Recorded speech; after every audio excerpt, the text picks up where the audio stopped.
In the silent corners of Asia, where ancient rituals sleep beneath concrete towers, where whispers echo in bathroom tiles and something watches from behind the glass. Welcome to Ghosts of Asia, a place where modern life collides with forgotten curses, and spirits never rest just because the city never sleeps. Tonight, we follow a girl who moved into an apartment that doesn't exist, on a floor no one will admit is there, where the mirror knocks at 2:13 a.m. and reflection is just a suggestion. This is a story about silence, shadows, and the things we invite in when we look too long into the wrong mirror. Do not face the mirror on the 13th floor. You've been warned. It started with something simple. A university transfer, a new apartment. Amy hadn't thought much of it. She'd been offered a better housing stipend through her scholarship, and a friend of a friend had found a listing in Kawasaki that was cheap, clean, and surprisingly spacious, at least on paper. It was advertised as recently renovated, and the landlord was eager to close the deal. A bit too eager. Room 1304, the ad had said. Top floor, south-facing window, elevator access, utilities included. She didn't hesitate. Her old dorm had been suffocating. Thin walls, screaming neighbors, and a flickering hallway light that never got fixed. Compared to that, this was a dream. When she arrived, the building looked normal. Modern beige exterior, a quiet street tucked between a convenience store and a small dentist's office. Nothing spooky, nothing strange, just one of those anonymous high-rises that peppered the city like plastic graves. The elevator greeted her with a mechanical chime. She stepped inside, dragging her suitcase behind her, and glanced at the floor panel. That's when she noticed it. There was no 13. It went 10, 11, 12, 14. No 13. Amy chuckled to herself, remembering an old superstition. Some buildings skipped the number for bad luck, she'd heard, just like some avoided the number 4, shi, the sound for death in Japanese. She pressed 14, assuming maybe 1304 was just misnumbered, or maybe the landlord used a weird system. But when she arrived on the top floor and looked at the doors, something didn't add up. Room 1401, and then a blank wall. No 1304. She looked around, confused, walked back to the elevator, checked again, pressed every button. The elevator didn't allow her to select any floor that wasn't labeled. Then she looked at her key. It clearly said 1304. A small silver tag, handwritten numbers in black marker. Not 1404, not 1204, 1304. She frowned and pulled out her phone to call the landlord, but there was no signal. Not just no bars, no service. When she turned around, the elevator door had closed, and next to it, a new hallway. One that hadn't been there before. She stood frozen for a moment, goosebumps crawling across her arms. The hallway was narrow, sterile, white walls, fluorescent lights humming faintly. At the end, a single door. 1304. Her heart knocked once in her chest. She wasn't sure why she felt so unsettled. Just a hallway, just a door. But something about the sudden appearance, the blank signal, the shifting geometry, it wasn't normal. But she walked forward anyway. The door opened with a click, like it had been waiting. Inside, the room was perfect. Too perfect. The air smelled like fresh paint and lemon disinfectant. The floors were clean, the walls bare, a small kitchenette in the corner, a bed with hospital white sheets, a bathroom door shut just slightly, and the mirrors gleamed. There were 3, one above the sink, one full length near the door, and one strange and oval mounted high on the bedroom wall like a silent observer. Amy stood in the center of the room for a long time, not moving, not unpacking. She felt watched. But by what? There were no cameras, no people, just her own reflection. She approached the full-length mirror, staring at herself, her tired eyes, the shadow under her chin, the slight flicker of fluorescent light above her. And her reflection smiled, just a little. Too early. She blinked, heart skipping. The smile vanished. No, she must have imagined it. Stress, exams, lack of sleep. She unpacked quickly, trying not to look in the mirror again.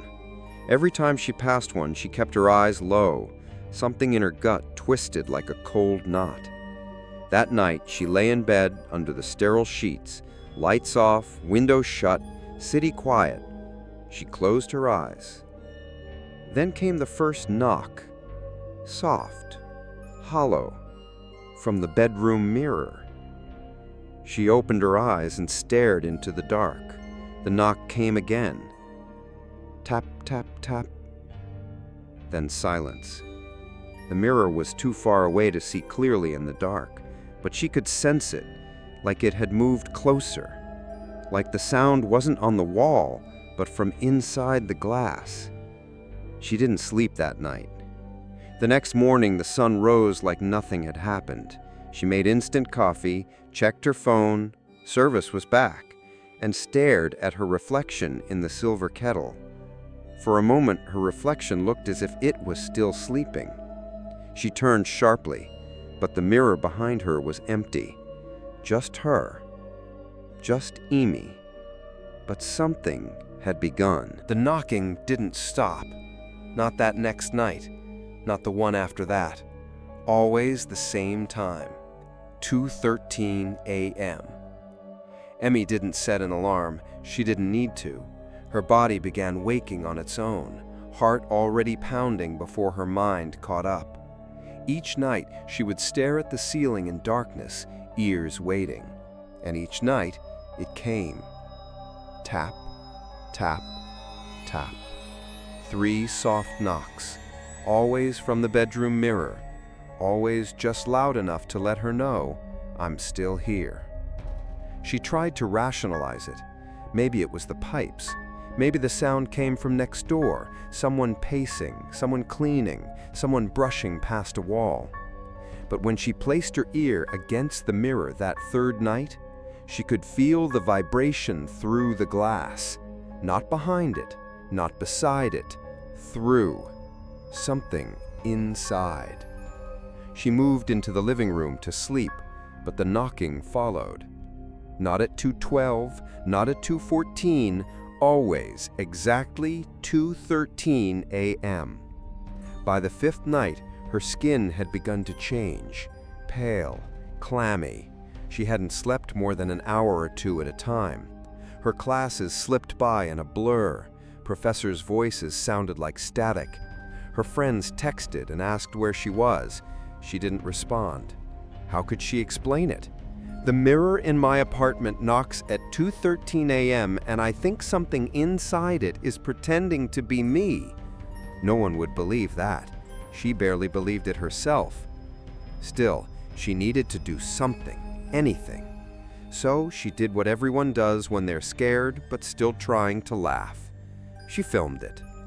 That Friday, Emmy propped her phone on the edge of her desk, angling it toward the mirror. She left a dim desk lamp on, just enough to see the frame. Her caption was simple. My apartment mirror knocks every night at 2:13 a.m. #Haunted Tokyo. She hit record, crawled into bed, and stared at the ceiling like she always did, waiting. The minutes dragged, thick and slow. Then it came. Tap, tap, tap. She sat up slowly, letting the phone capture everything.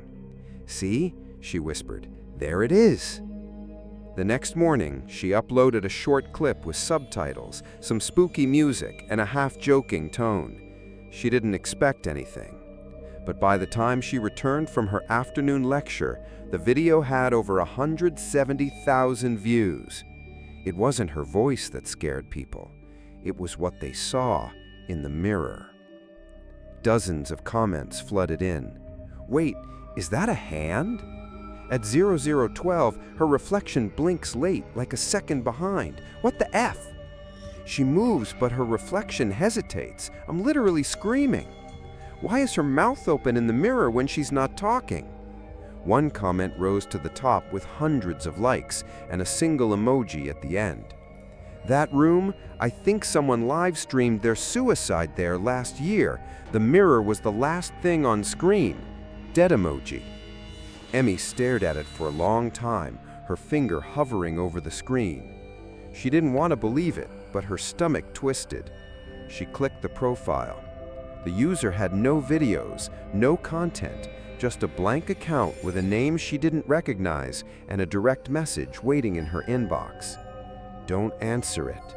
Don't speak your name. That's how it gets out. She closed the app. The knocking came again that night, but it wasn't 3 knocks this time. It was 4. Tap, tap, tap, tap. And after that last knock came a sound that turned Emmy's blood cold.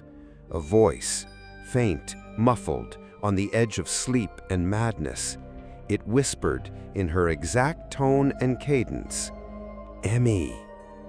She sat up so fast she nearly fell out of bed. The mirror was glowing faintly, not reflecting light, emitting it. She stumbled backward into the hallway, heart slamming in her chest, breath sharp. She didn't sleep that night. She didn't even sit. She kept every light on in the apartment and waited for morning. When dawn finally came, she grabbed her bag and ran. She took the train to Shibuya, walked through crowded arcades, department stores, anywhere full of people and noise. She just needed life around her to cancel out whatever waited in the quiet, in the mirrored apartment.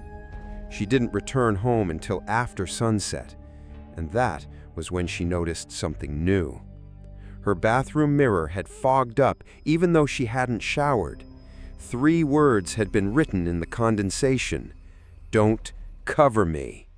Her knees buckled, the air turned cold, her breath caught in her throat. She backed out of the bathroom slowly and slammed the door. Something was awake now. It knew she'd filmed it, knew people had seen it, and it didn't want to be ignored. But the worst came when she checked her phone later that night. Her camera roll showed 5 new videos. She hadn't filmed them. Each one had a timestamp between 2:13 and 2:17 a.m. Each one was of her, sleeping. But in the mirror behind her, the reflection wasn't asleep. It was smiling. And at the end of the last clip, before the video cut out, the reflection stood up and walked out of frame. But Emmy never moved. She was still in bed. The knocking that night never came. But somehow, that was worse, because silence meant it didn't need to knock anymore. It had already come through. By Sunday, the video had passed 2 million views. But no one was laughing anymore. The comments had changed. What started as amused reactions, ghost emojis, haunted apartment jokes, playful skepticism, had shifted into something colder, sharper, more afraid. People had slowed the footage down, frame by frame. Some even ran the video through editing software, pulling out shadows, light refractions, enhancing audio. One clip began circulating with zoomed-in stills, highlighting what looked like a hand pressing against the mirror, pushing from the inside. Another post slowed the moment when Amy blinked and showed her reflection blinking late. 1 second late. Just enough to make it wrong. Just enough to prove this wasn't a glitch. This wasn't a filter. Something was inside the glass, and it wasn't her. She didn't check her phone anymore. Not really. Every time she opened her apps, there were new mentions, new theories, new messages begging her to do part 2. People wanted to see her try Ouija boards, say her name into the mirror again, live stream her next night at 2:13 a.m. To them, it was entertainment. To her, it was a trap. Even when she deleted the video, re-uploaded it with private settings, and turned off all comments, it didn't matter. Copies had already spread. And then came the emails. Dozens, hundreds. People claiming to be ghost hunters, YouTubers, exorcists, bored high schoolers. Some even claimed to know what the knocking meant. But one message stood out. It came from a burner address. No subject, just a single sentence. They built the floor illegally. You're not supposed to be there. Attached was a PDF scan, an old building blueprint, the official architectural drawing for the tower she lived in. Her fingers trembled as she zoomed in. The floor plan skipped from 12th to 14th, just like the elevator. No unit 1304, no hallway, nothing. As if her apartment didn't exist. But she was sitting in it, right now. That night, she turned every mirror toward the wall. All of them.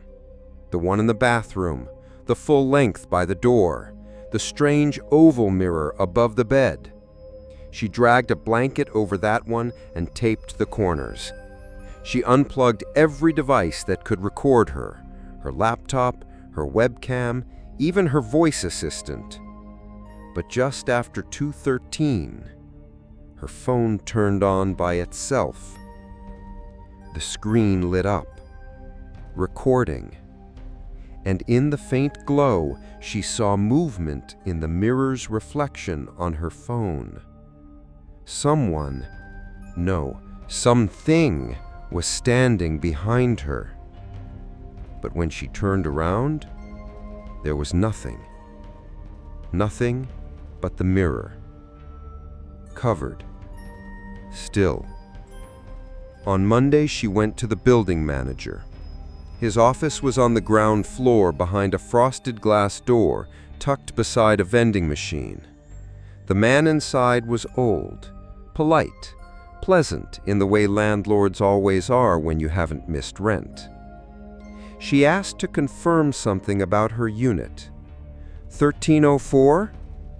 The manager looked up, smile slowly draining from his face.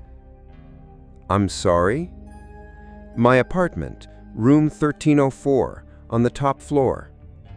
He stood, shaking his head. There is no 1304.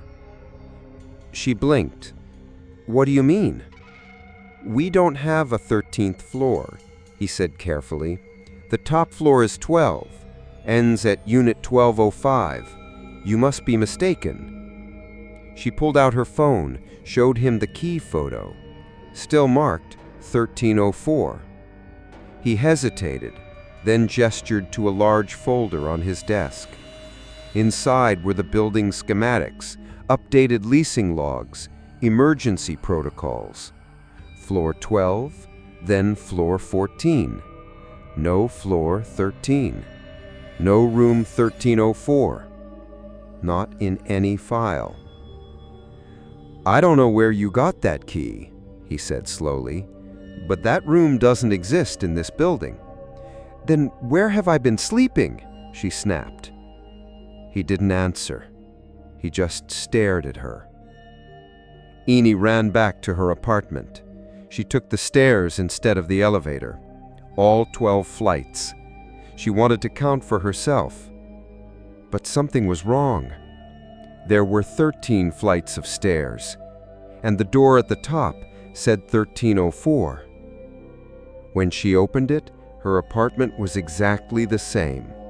Same bed, Same kitchen, same mirror. She stared into the glass. This time, her reflection didn't smile. It just stood there, watching. That night, she posted a final video. No captions, no music, no jump cuts, just a message. If I don't post again, don't try to find this apartment. Don't look for room 1304. Don't stare into the mirror. And if you hear knocking at 2:13 a.m., don't answer, not even if it sounds like you. She deleted the app, but something strange happened right after. As she turned off her phone, the screen stayed lit. The front camera was still recording, and in the black reflection, her face was still moving, even though she was perfectly still. That was the last time Amy saw her own reflection blink on time. Emmy didn't want to open the link, but curiosity is a mirror of its own. You stare long enough, and it pulls you in. The message had been buried in her spam folder, sent from a different throwaway account. No subject, no introduction, just a file name. Kawasaki_1304_stream_final.mp4. She hesitated, thumb hovering over the screen. The voice in her head told her to delete it, that if she opened that file, something would change, something she wouldn't be able to reverse. But she tapped it anyway. The screen went black, then grainy. The footage was rough, pixelated like a live stream recorded from another screen. It began with a still shot of a girl sitting cross-legged on a futon, late teens, maybe early 20s, short black hair, pale skin, dressed in an oversized hoodie. She sat in the same room Emmy now lived in. Same white walls, same fluorescent light, same full-length mirror in the corner. But this girl looked hollow, like someone whose voice had already gone quiet, even if she hadn't stopped speaking yet. Her voice cracked as she introduced herself. I don't want to explain why. I want to leave something behind, something real, before I disappear. She glanced over her shoulder. Her eyes flicked to the mirror. Then she reached forward and tapped a phone screen, presumably to start the stream. The timestamp read 2:08 a.m. The girl sat in silence for a long time, almost too long. It was uncomfortable, but Emmy kept watching. At 2:13 a.m., it started. Tap, tap, tap. The girl flinched. She looked into the mirror, wide-eyed, and whispered, "You're early tonight." Then she did something Emmy would never forget. She whispered her full name aloud, softly, like a prayer, and her reflection whispered it back, not as an echo, as a reply. What followed was chaos. The video glitched, the lighting flickered, a sharp, high-pitched tone bled through the audio like a scream squeezed into a static frequency. The reflection began to move independently. It stood while the girl sat still. It turned its head when she didn't. It leaned forward toward the glass and pressed its hands against the mirror from inside. Then, without warning, the mirror cracked, a thin spiderweb fissure beginning from the center and spreading outward like veins. The reflection blurred, warped, almost liquefied. And then, the girl turned to the camera one last time, tears in her eyes, lips trembling. "If anyone sees this, please don't look into the mirror." Then the screen went black. No sound, no crash, no scream, just silence, and the faint reflection of a face lingering in the dark long after the stream ended. Emmy sat frozen on her futon. The apartment felt colder, smaller. She replayed the video in her mind over and over, not the girl's words, but the mirror's reaction. The way the glass seemed to come alive, the way the reflection didn't just imitate, it observed. She opened her phone gallery and realized something horrifying. The girl in the video had the same eyes as her. Not the same color, not the same shape, the same vacant gaze she'd seen in her own reflection every night since moving in.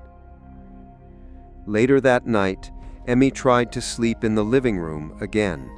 She unplugged everything, covered every screen, taped thick paper over the television, even pulled the batteries out of her smoke detector because the flashing red light reminded her of a recording dot. But at 2:13 a.m., her phone still lit up, and this time it didn't record her. It played the stream by itself, even though she had deleted it. She watched in horror as the screen replayed the girl's final moments, her voice distorted now, lower, deeper, inhuman. And when it reached the part where the girl spoke her name, Emmy lunged and dropped the phone. It hit the floor face down. The audio stopped, but from the mirror across the room, a whisper came, not from the phone, but from within the apartment. Emmy. She screamed and ran, not just out of the room, out of the building, down 12 floors of stairs, out the glass doors, into the street barefoot, still in her pajamas. She collapsed on the sidewalk, gasping like she'd escaped drowning. And maybe she had, because when she looked up at the tower, the top floor had no windows, only 12 floors, only 12, as if room 1304 had sealed itself shut behind her. The next day, Emmy went to the police.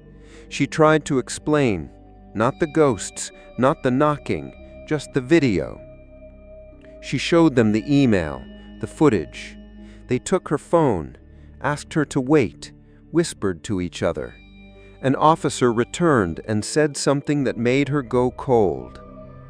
There's no metadata on this file. No sender, no timestamp, no IP. We can't trace it.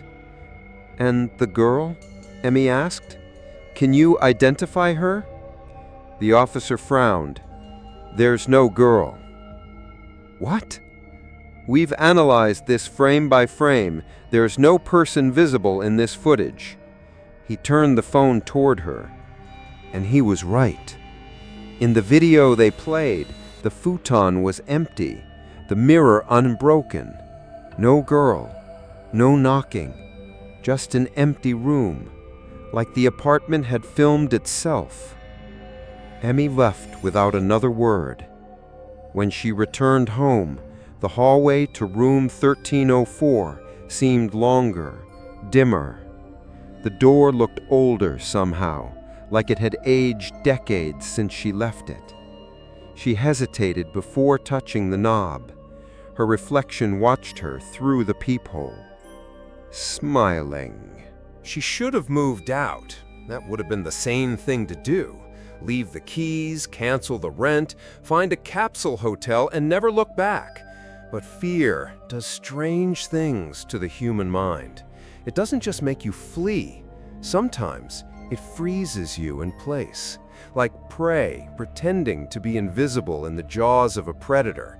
And Amy was frozen because somewhere inside her a deeper terror had begun to bloom. What if she couldn't leave? The first real sign came when she tried to schedule a moving company.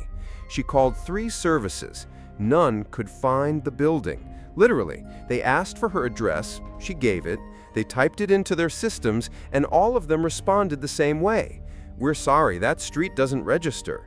That building doesn't exist on municipal files. Can you confirm your postal code again?" But she had mail delivered here. She had packages, food deliveries. Even her school had mailed transcripts to this address. She checked the building's street number again. Still, 1313 Minami-ku, Kawasaki, same as the lease. She even tried calling the landlord. The number was disconnected. Next, she returned to the property office downstairs. But when she stepped inside, the space was empty. No desk, no manager, no furniture. Just a blank white room, like it had never been occupied at all. And when she asked the clerk at the convenience store next door, he blinked and replied, "That building's been vacant for a year, miss." Her throat tightened. "No," she said, "I live there." The man smiled awkwardly and bowed. Sorry, maybe I'm mistaken." But he wasn't, and neither was she, because when she walked back to the tower, the entrance glass door was locked. Her keycard didn't work. For a moment, Amy stood outside staring at her own distorted reflection in the glass. The building loomed above her, unmoving, indifferent. But then, the door unlocked by itself. She didn't press anything, didn't wave her key, it just clicked and opened, inviting her in. Inside, the lights flickered like they always had. The elevator waited with its hollow chime. She stepped in and looked at the buttons again. Still, no 13. She pressed 14, but the elevator didn't move. Instead, a new button lit up on its own. 13. She hadn't touched it, hadn't even seen it before. The elevator doors closed silently. The numbers on the panel didn't change, just stayed frozen, as if she wasn't going up at all, but somewhere between. When the doors opened again, she was standing in front of room 1304, and the hallway behind her was gone, only darkness, like the world had folded in on this floor and left her trapped inside a memory no one else believed in. She ran back into her unit, slammed the door, and locked every bolt. She didn't even remove her shoes. Her hands were shaking too violently. She collapsed against the wall, breath ragged. Then she noticed the mail slot. An envelope had been pushed through. No postage, no return address, just her name, written in charcoal black brush strokes. Emmy. Inside was a photograph. Not printed, not digital, an actual physical film photograph. It showed a young woman kneeling in front of the bedroom mirror, her head bowed, her reflection standing, smiling. Amy flipped the photo over. A single line was written on the back. "Only those who are already forgotten can live on the 13th floor." She stared at those words until they blurred. Then she looked around the apartment with new eyes. The air had changed. The angles of the room were wrong. The windows no longer showed the city skyline, just endless pale gray fog. Even the walls felt different under her fingertips, thicker somehow, like they weren't made of plaster anymore, but something old, sealed, like a tomb. Desperate, Amy returned to her university the next day. She wanted proof she was still real, that this was all just an elaborate nightmare. But when she arrived, no one recognized her. Not the security guard at the gate, not her classmates, not even her professor, whose class she had attended just days before. She tried logging into the school system. Her student ID was invalid. Her name was not on the roster. Her email account had been deactivated, as if she'd never enrolled, as if she had been erased. The only person who did acknowledge her was an old janitor sweeping leaves outside the lecture hall. When she asked him if he recognized her, he stared for a long time, then said softly, "You were the girl from the video, weren't you?" "Which video?" "The one who vanished. The one with the mirror that moves on its own." He looked over his shoulder, then leaned in. "They built 13 floors to hide them, you know." "Hide what?" she whispered. "The ones who never leave." He dropped his broom and walked away, never looking back. That night, Amy found something new in her apartment. Her suitcase, still packed, still zipped, sitting neatly by the door, as if she had just arrived. But she had unpacked weeks ago, hadn't she? She walked to the bathroom to splash her face and found the mirror had been reinstalled. Even though she had torn it down, even though she had covered it in towels, duct tape, salt, it was there again, polished, waiting. And in the reflection, she saw her own face, but the room behind her was not her apartment. It was the empty hallway, the one that vanished, and someone else was standing in it. Not a reflection, not a shadow, a woman, pale, smiling, the same girl from the suicide video. She was behind the glass, watching, and this time she raised her hand and knocked. Tap, tap, tap. And then the reflection whispered, "You were never meant to leave."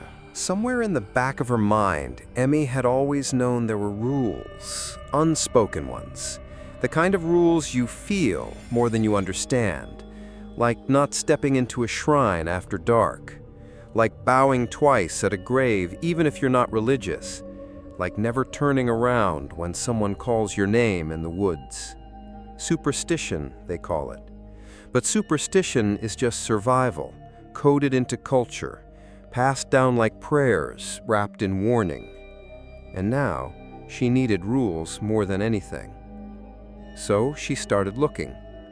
She didn't go to the police, she didn't call her friends. She went somewhere deeper, somewhere darker. The message boards. Buried under layers of old internet forums, long-abandoned subreddits, and threads written entirely in hiragana by accounts with no profile pictures, Emmy began to dig. Search terms like, "Mirror spirit won't stop knocking," "My reflection is moving alone," "13th floor doesn't exist," "Hanshaga waratteru," "The reflection is smiling." She spent hours scrolling, days maybe. Time felt loose in the apartment now, like it no longer cared about clocks. Eventually, she found it. A single thread on an occult board so old it looked like it had been archived twice. Title: "Do not answer if it knocks." The post was simple. A short paragraph, a broken warning. There are mirrors that are not mirrors. They are doorways, built into places that do not belong, abandoned hospitals, condemned schools, or floors that never existed. When the knocking begins, the soul inside the glass is trying to exchange places. It cannot come out until you let it. Never answer the knock. Never speak your name aloud. That is the invitation. The replies were unhinged. One user wrote, "My sister said her name into the bathroom mirror when she was sleepwalking. She hasn't spoken a word since. Her mouth moves in the mirror, but never matches." Another, "I saw myself blink while I was crying, but I wasn't crying in the mirror. I was smiling. That's when I started sleeping without reflections." And finally, "If you've already answered once, it's too late. Covering the mirror won't help. They've already learned your shape." Emmy turned off her phone and sat in silence. She realized with a wave of cold dread that on one of those early nights, when the knocking first began, she had spoken. Half asleep, confused, whispering into the dark, "What do you want?" And then, worse, on the night of the first video, after the third knock, she had said it. Her name. Emmy. Soft, barely audible, but she had said it. And that meant it had heard. From that night on, things accelerated. The knocking no longer waited until 2:13 a.m. Sometimes it came at midnight, sometimes at dawn, sometimes twice a night. And the voice mimicking hers grew clearer, more confident.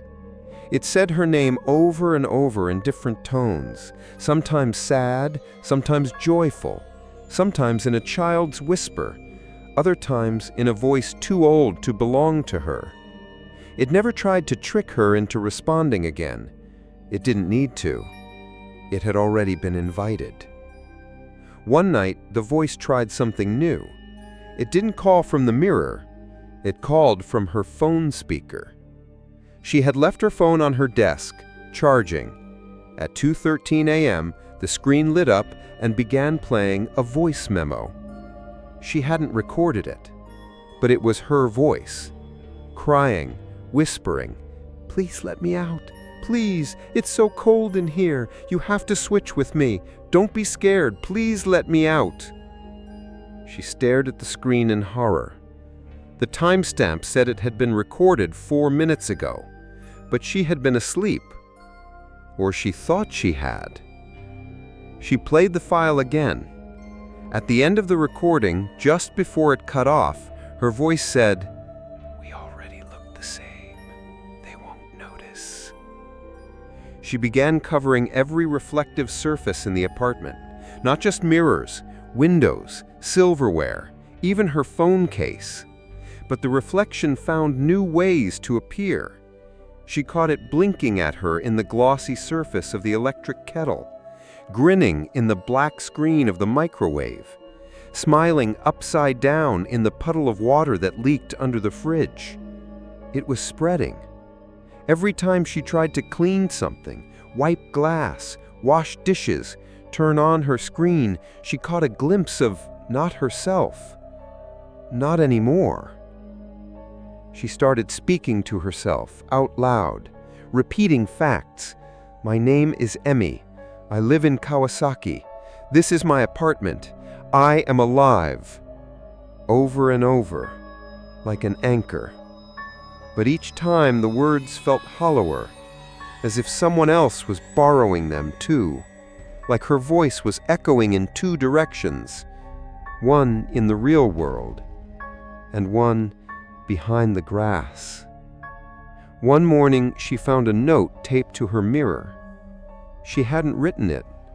The handwriting was hers, but twisted, looped wrong, reversed, like a mirrored scrawl. It read, "Stop pretending. You're already inside." There used to be rules. Amy remembered them clearly, etched into her brain like scratch marks on frosted glass. Don't speak your name. Don't answer the knock. Don't look into the mirror after 2:13 a.m. Don't film it. Don't listen when it sounds like you. But the problem with rules is that they only matter if the world still listens to them. And the apartment no longer did. The first mirror she covered came uncovered the next morning. The second one cracked from the inside out. The third turned black, so black it reflected nothing. But she still saw eyes staring back from it. She had stopped using her phone completely now. No calls, no videos, no apps. But even with it powered off and face down, it still vibrated every night at 2:13 a.m. Sometimes it played recordings. Sometimes it simply lit up and displayed her own face looking back, even though the camera was off, and her face would wink. By now, the reflection wasn't pretending anymore. It didn't mimic. It didn't delay its movements. It acted freely, moving when she didn't, shifting its head at odd angles, tapping its fingers against the other side of the mirror glass with unnatural rhythm. She tried not to look, but sometimes she caught it in the corner of her eye, blinking when her eyes were open, grinning when she cried, tilting its head when she screamed. The reflection had become something else, not just a shadow, a presence. That week, Amy began writing new rules, taped them all over the walls like ritual seals. Do not look into the mirror after midnight. Do not keep still when your reflection moves. Do not listen to your own voice unless you spoke it yourself. Do not cover the mirror with cloth. It will only make it angry. Do not let yourself fall asleep while facing reflective surfaces. Do not speak your name aloud after the knocking begins. Do not trust any voice that sounds like comfort. Do not enter the elevator if the button for floor 13 appears again. Do not leave the apartment at 2:13 a.m. You might meet yourself in the hallway. If your reflection blinks more than once when you don't, run. She recited these rules every day, but even as she repeated them, she felt them slipping, like the floor itself was softening beneath her feet. That Friday, something inside the mirror changed. She woke up to find the mirror in her bedroom completely covered in fog. No windows open, no heat, no steam, just fog, and 3 fingerprints on the inside. Long, narrow, not hers. She backed away slowly until she reached the edge of her bed. Then she heard it, breathing, not from her lungs, but from the mirror.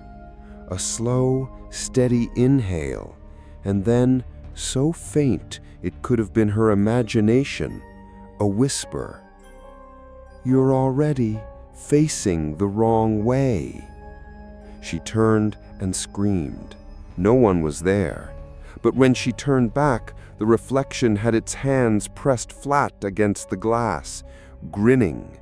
It hadn't moved when she did. It was ahead of her now. She tried breaking the mirrors, every one of them, with a hammer, a rock, even her bare hands. The shards shattered across the floor. She bled, and for a brief, beautiful moment she felt free, until she looked into the broken fragments and saw that her reflection was still whole. Each shard showed a complete version of her face, smiling, calm, watching. And the shards began to move on their own like iron drawn to a magnet, sliding silently across the floor, rearranging, rebuilding. By morning, the mirror was back on the wall, perfect, clean, like it had never been broken. She called a priest next. She didn't know where else to turn. He came from a nearby temple, old and gentle, his face deeply lined with time and silence. He walked through the apartment slowly, touching the walls, murmuring under his breath. When he entered the bedroom, he stopped, stared at the mirror, then turned to Amy and asked, "Who gave you this room?" She told him, the landlord, the listing, the scholarship housing grant. He shook his head. "This room was sealed." Then, barely above a whisper, "No one is supposed to be here anymore." He lit incense and placed Ofuda paper charms above every mirror. He chanted for almost an hour, and for the first time in weeks, Amy felt calm. The air didn't hum, the mirrors stayed still, the reflection didn't move. She almost cried with relief. Then the priest packed up to leave. Just before he opened the door, he said gently, "If the knocking returns, do not respond, no matter how long it calls, especially if it uses your mother's voice." Then he left. That night was silence. But silence is not the same as peace. Amy lay in bed, staring at the ceiling. The room was quiet, still, until the knocking came. Not from the mirror, but from inside the walls. Soft, slow, like someone pacing the perimeter of the apartment. And then, her mother's voice. "Amy, sweetheart, I'm outside." She froze. Her mother lived 4 hours away, didn't know her address, hadn't spoken to her in over a month. "Amy, are you okay? Please open the door. I'm worried about you." Her hands shook. She crept toward the door, looked through the peephole. No one was there, just the dim hallway and the flickering exit sign. "I brought your favorite, those matcha cookies from Kyoto, remember?" Amy backed away. "Sweetheart, say something, please." The voice was breaking, sobbing, and then, so suddenly it cut the air. "Say your name! Let me in!" Amy ran to the bedroom and threw the blanket over the mirror. The knocking didn't stop, not from the door, not from the walls, and now not even from the floor beneath her. She curled up in bed, whispering the rules again and again. But she forgot one rule. The oldest rule, the one they always carve into shrine gates and family tombs, the one passed down through generations. Never invite what you don't understand. And she already had. It began with the elevator. Again. For days, Emmy had avoided it, taking the stairs up and down all 12 flights, even when her legs trembled from exhaustion. She couldn't bear to press a button and not know where she'd arrive, couldn't risk seeing that unmarked 13 glow again. But that morning, her knees gave out halfway up the 6th floor. Her vision blurred, her body refused. So she took the elevator. And this time, she noticed something she hadn't before. The panel only displayed 2 buttons, L and 13. No 12, no 14, no lobby. Just the lowest point, and the one that should not exist. She stepped back, breath catching. The doors tried to close, but she stuck out her hand and forced them open. Her heart was hammering, her mind racing. She turned around to check if she was seeing it wrong, but behind her, the hallway was gone. There was only the elevator, only the panel, only the choice. And the more she stared, the more she realized the panel was changing. The numbers would shift when she looked away. Sometimes it showed 13. Sometimes it skipped straight to 1304. Sometimes it simply said, looking, not looking. Like the elevator wasn't mechanical anymore. It was aware. That night, back in her apartment, the changes continued. The furniture had subtly rearranged itself. Her toothbrush had moved from the right side of the sink to the left. Her pillow was now on the foot of the bed, but only when she wasn't watching. She began placing tape lines on the floor. She'd leave a cup in the corner and mark its base in red pen.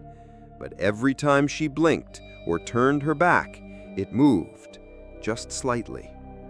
Just enough to be noticed, not enough to be explained. The reflection wasn't the only thing watching now. The whole room had begun to respond. She tested it, sat in the middle of the floor with her flashlight on, spun slowly, eyes wide, never letting the mirrors out of sight. Nothing happened. But the moment she yawned, the moment her eyelids dropped for a second, knock from the kitchen cabinet. She turned. Nothing. She turned back. The hallway was shorter. She blinked. The clock on the wall no longer had hands. She began keeping her eyes open as long as she could, 40 hours, then 50. Sleep deprivation warped her mind, but she knew it was better than closing her eyes. Because when she slept, the apartment changed. She would wake to find the walls slightly warped, like they had been softened and reshaped during the night. She once woke to find her own shoes had melted into the floor, not in any real way, but as part of it, like footprints fossilized in concrete. Another time she woke up outside her own door, no memory of opening it, no clothes, just standing in the hallway at 2:13 a.m. The door behind her read, "Welcome back." Eventually, she bought a small handheld mirror. She carried it with her at all times, not to look into, but to check behind. And she began to notice something terrifying. The apartment was only stable when she was looking directly at it. But when she looked through the mirror, things were wrong. The hallway behind her stretched endlessly. The ceiling light blinked in patterns like Morse code. Sometimes she saw her own back, but no head. Once she saw the door open on its own in the reflection, but not in real life. But the worst came when she dropped the mirror. It shattered into 7 pieces across the floor, and all 7 reflections showed 7 different versions of her. One crying, one smiling, one sleeping, one dead, one grinning with teeth too long, one turning away, and the last one just watching. She crawled into the closet that night and shut the door behind her. No mirrors, no glass, just darkness. She sat there for hours, knees pulled tight to her chest, listening. No knocking, no voice, just her own breath, until she heard something brush against the door. Soft, curious, like someone tracing a finger down the wood grain. And then, directly behind her ear, "I move when you blink." She screamed, leapt out of the closet, knocked over a lamp, shattered a cup. The apartment was different again. Now the window looked out on nothing. No city, no lights, no sky. Just gray fog that pressed against the glass like a wall. The floor felt spongy beneath her bare feet, like flesh stretched over bone. And on the wall, carved in rough, uneven letters, were the words, "You only exist while I look away." That night, the elevator arrived without her calling it. The doors opened by themselves. Inside, the panel no longer had numbers, just one word, home. She didn't enter. But the next morning, she woke up inside it. The temple was older than the city around it, tucked between 2 apartment blocks and half swallowed by creeping bamboo. It sat like a forgotten tooth in a mouth full of concrete. No sign, no entrance gate, just a narrow path of cracked stone that wound like a question towards silence. Emmy didn't know how she found it. She hadn't searched. She hadn't asked. She had simply walked that morning, barefoot, numb, hollow, and her feet had led her here. To the old wood, the old dust, the old air that smelled like incense and endings. The priest who greeted her did not speak at first. He was ancient, his skin sun-stained and folded like origami.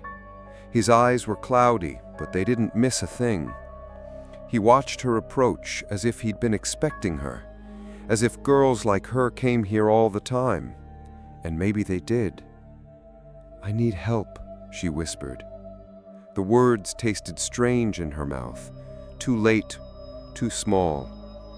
But the priest simply turned and gestured for her to follow him. He led her through the side corridor of the temple, into a room that looked more like a storage shed than a sanctuary. Inside were mirrors, dozens of them, old, dusty, black-spotted. Some were covered in rice paper, others wrapped in red string. Each one leaned against the wall or stood upright with a paper tag across the top, and every single one had a charm affixed to it, as if something inside them needed to be held down. The priest spoke at last. "They used to build rooms underground for these." His voice was thin, dry as leaves. "Before the war, before the cities grew taller than the trees, when people still respected mirrors." Emmy swallowed hard. "Why mirrors?" He turned toward one of them, an old oval glass streaked with soot, and tapped it gently with one knuckle. It did not reflect his hand. "Because mirrors are not made to show us. They are made to show what we leave behind." He crouched in front of a cracked shard bound in rope.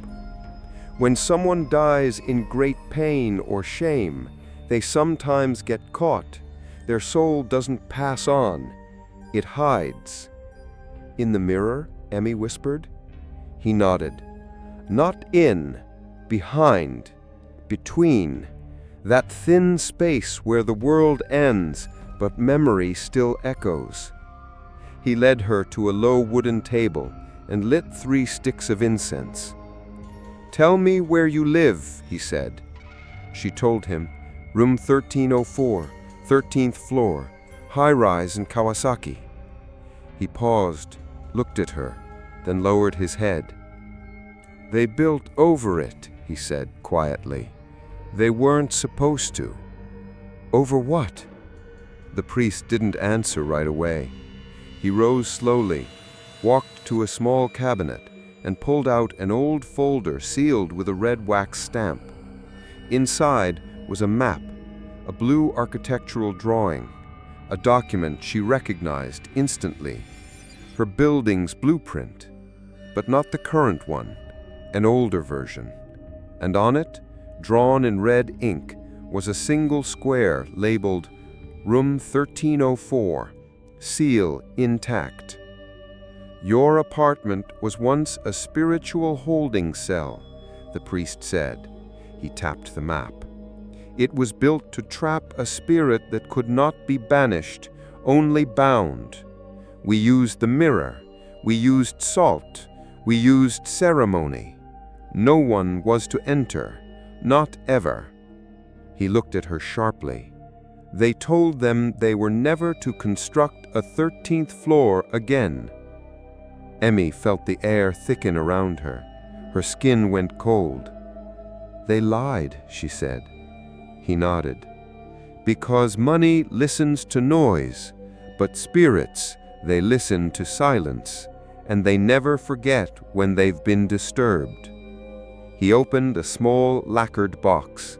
Inside were tiny ceremonial items, a folded red thread, a strip of white paper with kanji brush strokes, and a small shard of mirror wrapped in cloth.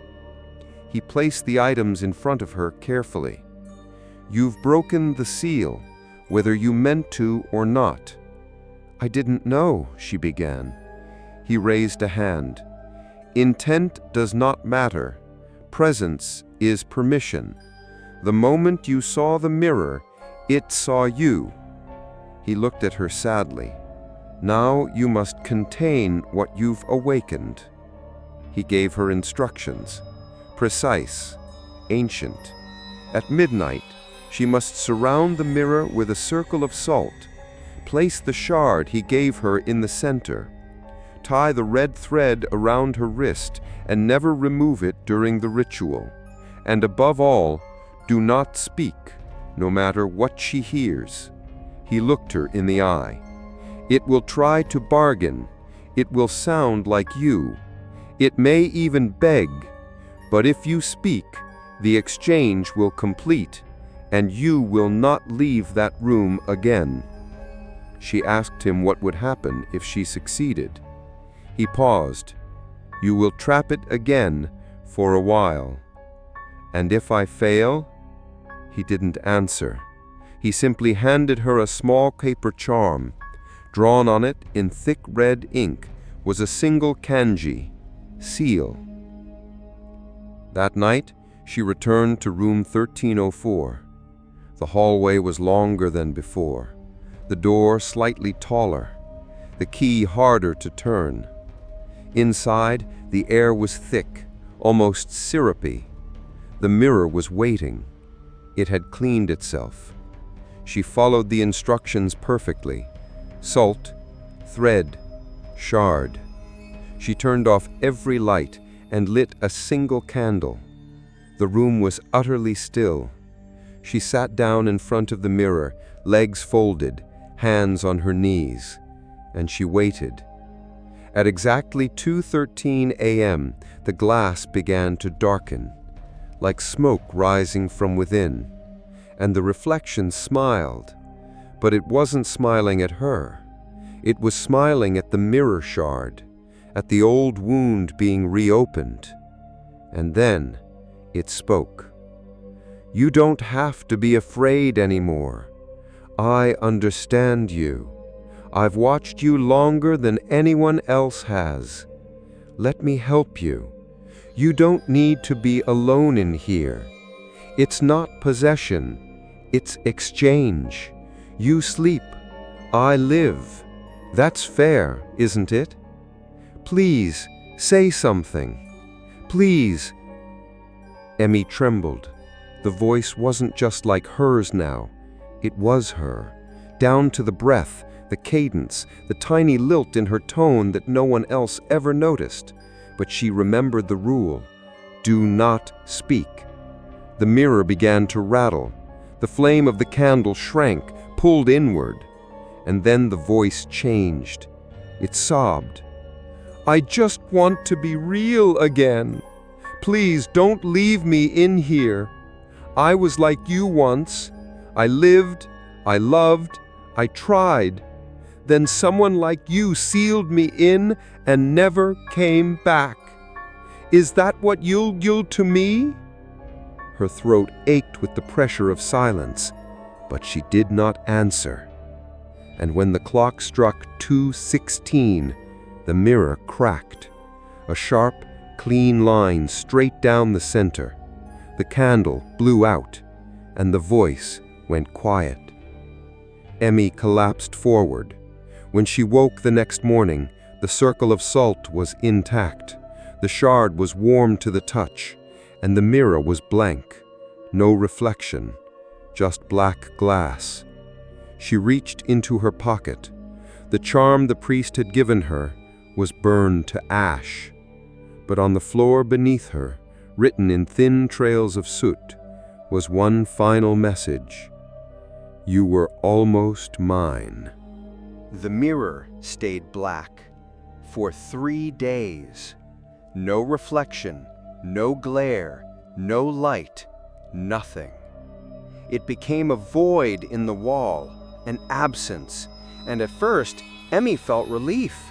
No mimicry, no movement, no voice whispering her name in the dark. But there's a kind of silence that hums, a kind of stillness that listens. And on the 4th day, the mirror began to change. It didn't return to glass. It became something else. A screen, a window, a frame into another room. At first, it was just shadows, shifting light, echoes. Then, a figure. It was her, but it wasn't. The girl in the mirror had her face, her build, her clothes, but she was wrong. She moved too smoothly, like she floated just a little above the floor. Her eyes didn't blink. They shimmered like obsidian, and her smile never quite ended. She walked around the reflected apartment freely, sat where Emmy sat, ate food Emmy didn't remember making, held her phone with the screen always glowing, always filming. And worst of all, sometimes she looked out through the mirror and waved. Emmy stopped looking. She covered the mirror again, sealed it with fresh salt. But even when it was hidden, she felt the girl watching. At first, in her sleep, she would wake to find her blanket rearranged, tucked tighter, neater. Sometimes her hands were folded on her chest like a body at rest. Other times, her phone would vibrate with short, silent clips sent from an unknown account. Clips of herself, sleeping, but recorded from above, from the angle of the ceiling mirror, which no longer existed. One night, Emmy heard humming, faint, tuneless, like a lullaby with no origin. She followed it into the living room and froze. The television had turned on by itself, and there she was, the other, sitting on the couch, sipping tea, reading a book. She looked up at the camera, smiled, then said, perfectly in sync with Emmy's voice, "You're not real without me." Emmy unplugged the TV. The next morning, it was back on. And this time, the other wasn't alone. In the video feed, a second figure stood behind her. A man, tall and faceless, dressed in a mirror-sheen coat that reflected nothing. He stood motionless, hand on the other Emmy's shoulder. And when she looked into the camera again, she whispered, "We have enough room for you now." Emmy began forgetting things. Her birth date, her school ID number, her own handwriting. She opened her notebook and saw pages she didn't remember writing. "I am the copy. I belong behind the glass. This side isn't mine anymore. Why did she let me out?" The red thread the priest had tied around her wrist was gone. She didn't remember removing it, but she woke up one morning and it was lying on her pillow, knotted, frayed, as if it had been chewed off. She stopped leaving the apartment, not out of fear, out of confusion, because she no longer knew which side of the mirror she was on. Her camera phone no longer showed her reflection, just static, or sometimes a completely different room. When she stared into the microwave door, she saw herself cooking something she didn't recognize. When she passed by a puddle in the hallway, she saw herself drowning, mouth open in a scream, hair floating like seaweed. And once, in the polished elevator doors, she saw herself smiling, holding a mirror shard in one hand, bloody. One night, the mirror in the bathroom fogged up again, and in the mist, someone had written, "We switched already." Beneath that, "You just haven't accepted it yet." She sat in front of the bedroom mirror for hours after that, staring into the black glass, whispering, asking questions like, "Am I the reflection? Did I come through the wrong side? Was I ever real to begin with?" The mirror gave no answer, until finally, it lit up, like a screen powering on, and the other Emmy appeared, smiling wider than ever. She placed her palm against the glass. Emmy hesitated, then placed hers against it too. The surface felt warm, too warm, like breath, like blood, and the other Emmy said, "It's better here." The lights in the apartment began to fail, one by one. Each night a new bulb died. Each morning, the shadows stretched farther, until only the mirror remained illuminated, glowing like a portal, calling like a home. And every time Emmy turned away from it, she could feel her other inching closer, step by step, smile widening. That night, she had a dream. She stood on one side of the glass, and on the other Emmy mimicked her every move, until suddenly she stopped. Emmy waved. The other did not. Emmy frowned. The other smiled. Then the other reached forward and pulled Emmy into the mirror. She woke up gasping, drenched in sweat. But something was wrong. Her bed faced the wrong direction. Her photos were mirrored, and when she looked into the mirror above the dresser, her reflection was still sleeping. Emmy no longer trusted mornings. She used to believe sunrise meant safety, that light could dispel whatever shadows the night had stirred. But now, daylight felt like a lie the apartment told to keep her calm, because something had crossed over, and it hadn't gone back.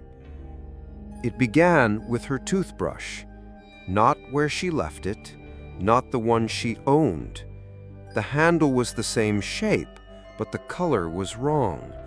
A deep forest green instead of pale blue.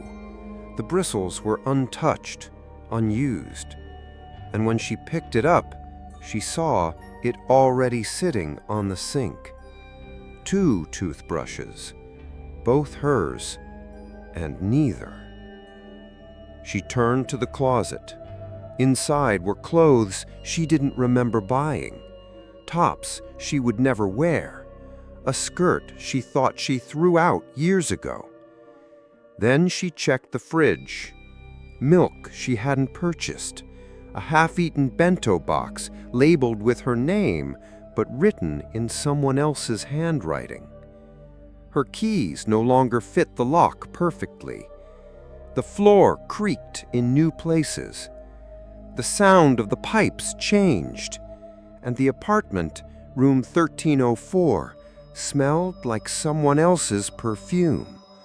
Subtle, floral, not hers.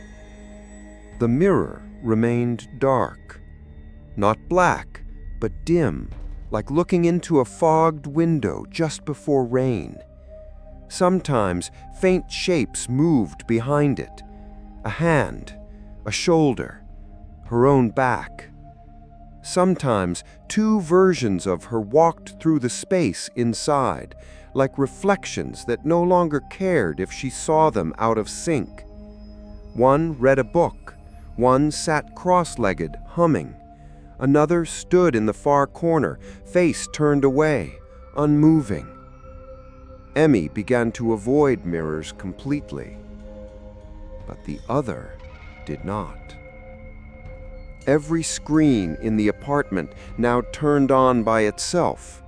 Her laptop opened at midnight, her phone unlocked in her hands. Her television flashed images for a second too long, still shots of herself standing in the hallway, staring directly into the camera. She never posed for those photos. She never took them. One night, she tried smashing the mirror again, not out of ritual, out of desperation. She took the claw end of a hammer and drove it directly into the center of the glass. It shattered instantly. But this time, it didn't fall apart. It bled. A slow, black-red ooze ran down the cracks like veins bursting. She dropped the hammer and screamed. The blood seeped into the salt circle and sizzled like oil in fire. And then the pieces began to rise, float, reform. The mirror didn't just heal, it reassembled itself backwards. Now the frame was on the wrong side. The corners were reversed. And when she looked into it again, she was no longer the one on the outside. She tried leaving, packed a bag, grabbed her ID, ran down the hallway, but when she reached the elevator, the buttons were gone. Not broken, not blank, gone. No panel, no lights, just smooth metal walls and a faint reflection of herself tilted sideways, smiling too wide. She ran to the stairwell, opened the door, and found herself staring into the mirror, floor to ceiling, a reflection of the entire stairwell, empty, cold, waiting. But in the mirrored version, the lights were flickering, and someone was standing on the landing. Another Emmy, not moving. She screamed and slammed the door, ran back into the apartment, but even that had changed. There were photos on the wall now, pictures she never took, moments she never lived. Emmy in a yukata at a summer festival, Emmy laughing with friends she didn't recognize, Emmy smiling in front of a temple she had never visited, all printed in delicate frames, all coated in dust, as if they had always been there, as if she had always lived here. She found a letter on her desk, a real one, handwritten in red ink. It read, "Thank you for letting me out. You'll love it here. This side is so much calmer. Don't worry, I'll take care of your life now." She dropped the letter and ran to the bathroom, turned on the faucet. The water ran upward. She turned on the light switch. The room went darker. She checked her pulse, still there, but when she breathed on the mirror, the fog revealed 2 sets of lungs, one on each side, in perfect unison. Then finally came the worst change. She turned on her phone camera just to see, to make sure she still existed. But the screen didn't show her. It showed the mirror from the other side. And she watched herself through the phone, the real Emmy, screaming, pounding on the glass, mouth open, eyes wide, trying to get out, but muted, trapped. And the camera didn't blink, because the one holding the phone was the other. Emmy dropped the phone, fell to her knees, and the voice whispered in her ear, close as breath, "You're inside now."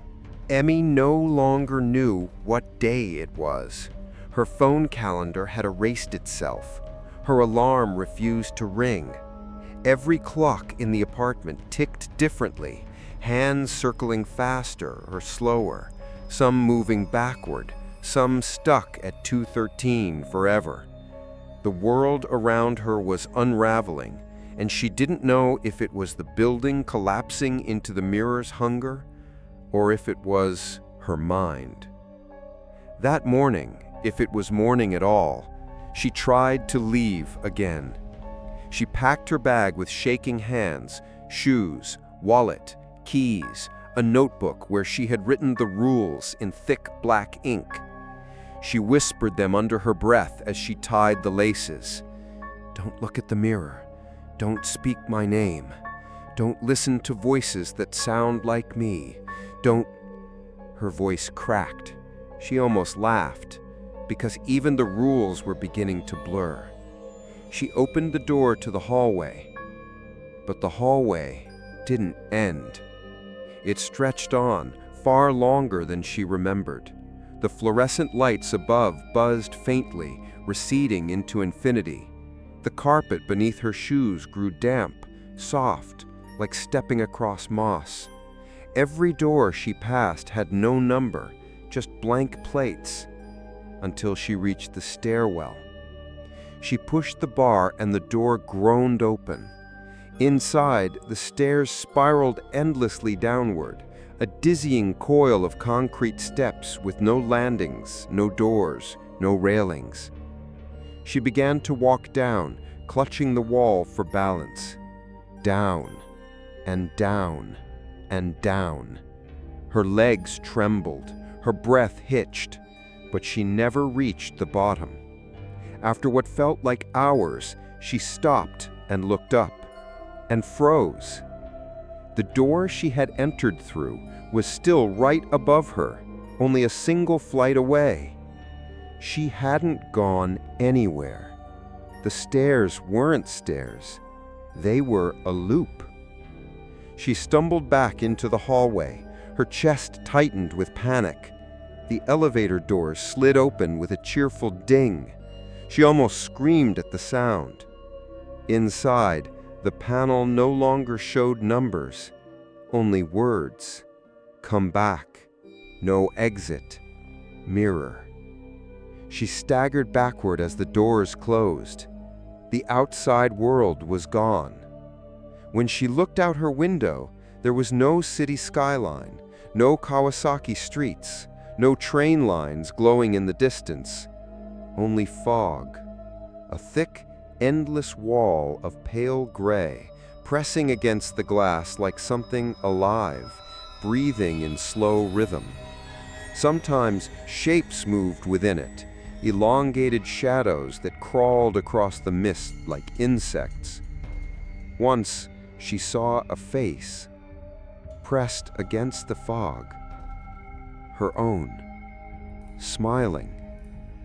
She tried calling her mother. Her phone dialed, rang, connected, and then her own voice answered. "I'm not home right now. I'll call you back when I get out." Her hand shook so hard, she dropped the phone. It cracked against the floor, the screen splitting like a spider web. And for one split second before it went black, the camera flicked on and showed her standing in the hallway. Not holding the phone, just watching.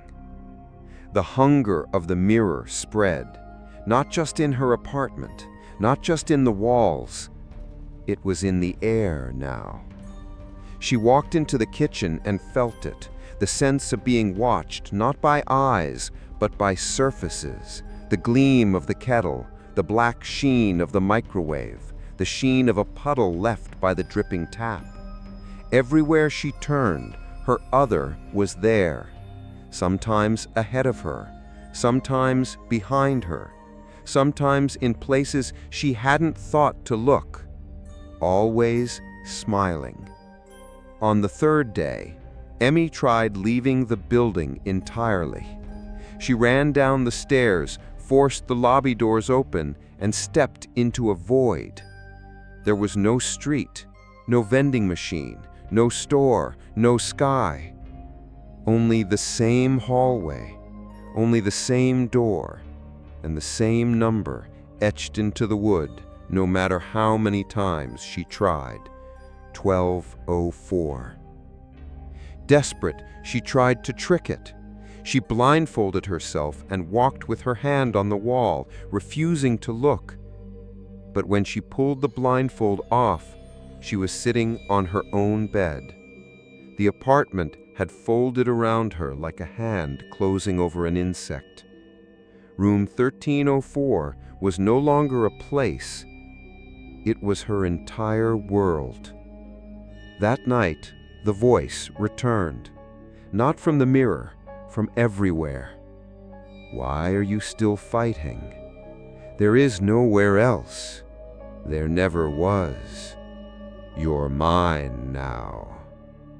And then, in a whisper so soft she almost believed it was her own thought, or maybe I am you. She curled in the corner of her bed, clutching her notebook of rules, whispering them to herself through tears. But the letters blurred, the ink smudged. By the time she reached the last page, the rules had changed. Now they read, "Do not leave. Do not resist. Do not forget you already crossed. Do not remember the other side. Do not pretend to be her anymore. Her handwriting, but not her words. And when she looked up, the mirror was glowing faintly in the dark. Not black, not fogged, just open, like a doorway. And on the other side, the other Emmy was sitting on her bed, smiling, cradling the notebook in her lap as if she had written the rules herself. Emmy finally understood. There was no escape, because escape required a world beyond these walls, and the world beyond had already forgotten her. Now, there was only room 1304, and the mirror, and the thing that was no longer her reflection, because it had already crossed. Emmy had survived this long by one fragile thread: silence. No matter what she heard, no matter what it imitated, she had not spoken. Not since the priest's warning, not since the rules. But exhaustion is cruel. It loosens the tongue as much as it weakens the body. And one night, in the blurred space between waking and sleep, she forgot. The knocking came again. Soft at first, polite. Tap, tap, tap. Then louder, more insistent. Tap, tap, tap. The sound vibrated through her bones, rattled her chest, made her teeth ache. She curled under the blanket, fingers clamped over her ears. But then came the voice, her mother's again. "Sweetheart, open the door. It's me. Please, say something." Emmy squeezed her eyes shut. "Emmy, I miss you." Her throat tightened. "Say your name, darling. Let me know it's really you." She bit her tongue until she tasted blood. But then the voice shifted, lower, colder, and it was her own. "Emmy, that's me. I'm in here. Let me out." The silence pressed against her skull until it cracked something inside her. Half dreaming, barely awake, the word slipped out before she could stop it. "Emmy." Her name, barely a whisper, but enough. The apartment fell still, completely still. No pipes groaning, no lights buzzing, no breath in her lungs, only silence. And then, from the mirror, crack. A hairline fracture split the glass from top to bottom. Slow, jagged, like something pressing from the inside. Another crack branched sideways, then another. The fractures spread in a spider web until the mirror was nothing but shards held together by tension. And through the cracks, her reflection smiled. It began moving independently again.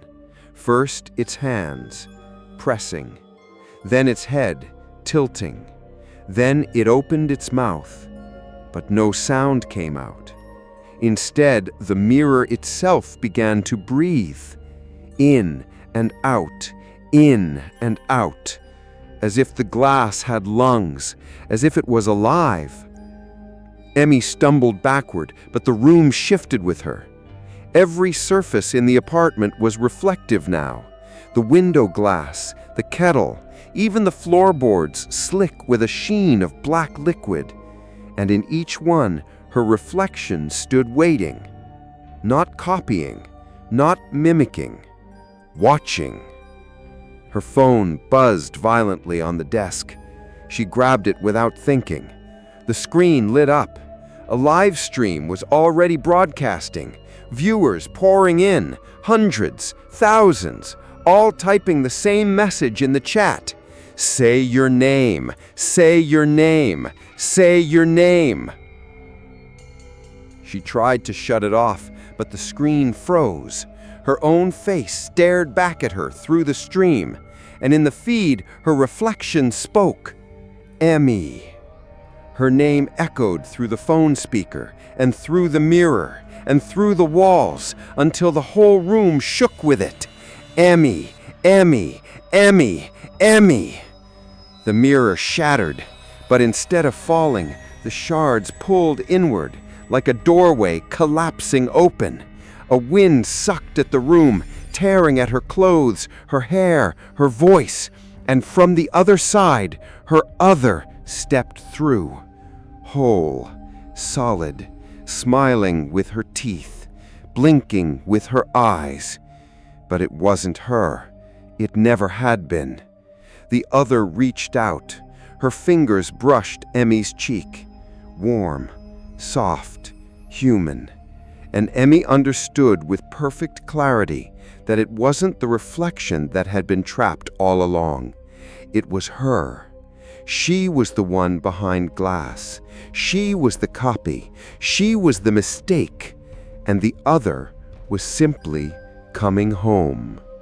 She tried to scream, but no sound left her lips. The other leaned close, whispered against her ear, "You gave me your name. Now you're nameless."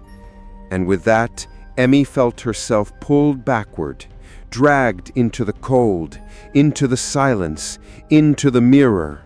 Her skin dissolved into light, her breath into fog, her body into nothing. And the last thing she saw before the glass sealed shut again was her other Emmy, smiling, alive, walking away from the mirror, into the apartment, into her life. The apartment was quiet, clean, perfect, again, as if nothing had ever been broken or bled or whispered at 2:13 a.m. The bed was neatly made, the walls freshly painted, the air faintly scented with disinfectant and lemon polish. No trace of Emmy remained, except perhaps in the mirrors. A week later, the listing went live. Room 1304, top floor unit, recently renovated, vacant, move-in ready. Photos showed the same bright, sterile spaces Emmy remembered: the kitchen, the bedroom, the small, spotless bathroom. The captions were cheerful, harmless. But in one of the images, the bathroom shot, there was a detail no one seemed to notice. If you zoomed into the corner of the mirror, a face was pressed against the glass. Not smiling, just watching, eyes wide, mouth slightly open in a silent scream. The comments on the listing were normal. People praised the price, the size, the location. One user wrote, "Almost too cheap for a place in Kawasaki." Another joked, "Bet it's haunted, LOL." The landlord didn't reply. He never did. By the end of the month, someone else had signed the lease. A young man, university student, just like Emmy. He moved in with 2 suitcases, humming as he dragged them across the clean tile. The neighbors saw him that afternoon, smiling, polite, bowing as he introduced himself. And then, they never saw him again. Not once. But online, his presence continued. Videos began appearing on his social feed, clips of the apartment, the same white walls, the same full-length mirror. At first, they were harmless, room tours, jokes about being broke. Until one night, a video went viral. He filmed himself laughing nervously, pointing at the mirror behind him. "Weirdest thing, I keep hearing knocking in the middle of the night. Anyone else have creepy neighbors?" The comments poured in, and the cycle began again. In the dark, unseen, Emmy pressed her palms against the glass. She had no body anymore, no voice, only the weight of her own name echoing endlessly inside her skull. She screamed until her throat tore, but no sound escaped. The mirror swallowed it all, and on the other side, her other smiled, lived, breathed, posted. No one remembered Emmy now. Her professors had no record of her. Her friends' messages had vanished. Her mother's phone went unanswered, the number returning only a dead tone. She was erased. The 13th floor had claimed her completely. But sometimes, when the new tenant scrolled through his own comments late at night, he found messages that chilled him. Strange accounts, no profile picture, no followers. Each message the same, over and over. Don't answer the knock. Don't say your name. She's still inside. He blocked them, deleted them, ignored them, until the night he woke at 2:13 a.m. to the sound of 3 soft knocks from the bedroom mirror, and then a whisper. Not his mother, not his friend, not his own voice, but a girl's, breathless, broken. Please, let me out. My name is Emmy.